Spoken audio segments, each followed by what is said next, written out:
What you will need is a bowl, a spoon, and all this other stuff.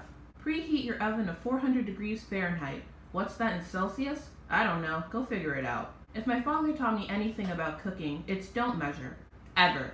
So put in a lot of flour, a little baking powder, and some salt. I honestly couldn't see how much I added, but I'll find out in about 20 minutes. Now I know this looks like drugs, but at this point, would you really be surprised if it turned out I was running a crack house?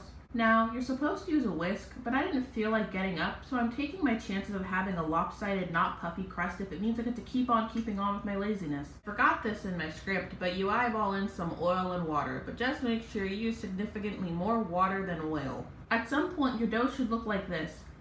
I started using a fork at some point, don't question it. Then you do the roll out thingy, as one does when making a pizza, and with the magic of editing, you don't have to watch me struggle for 3 minutes. Then you transfer it to a pizza iron.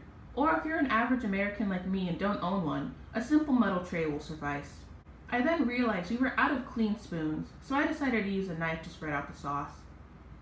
Cool. Now before you bully me for using cheddar jack cheese instead of mozzarella, we all know the heart of pizza is to have cheese on top of tomato sauce on top of bread, so leave me alone.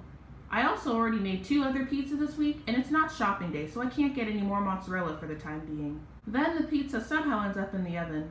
How long do you cook it? I'm not sure. I didn't measure anything, so I just play downstairs music and check on it every time I clear a song, and eventually, it's done.